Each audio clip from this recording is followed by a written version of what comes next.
বাংলাদেশ ও তুরস্কের মধ্যে সাম্প্রতিক সময়ে সামরিক সহযোগিতার উল্লেখযোগ্যভাবে বৃদ্ধি পেয়েছে।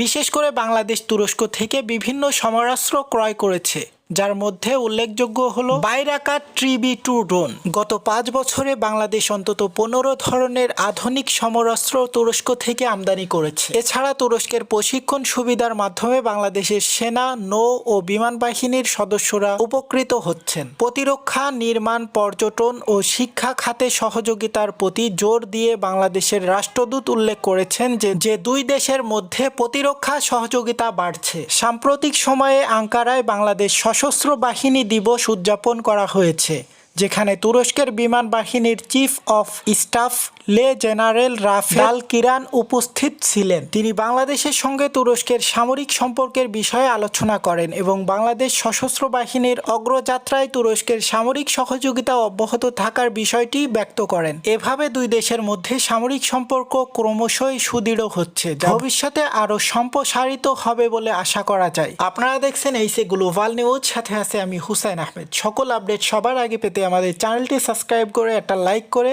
আমাদের সাথেই থাকুন। ধন্যবাদ।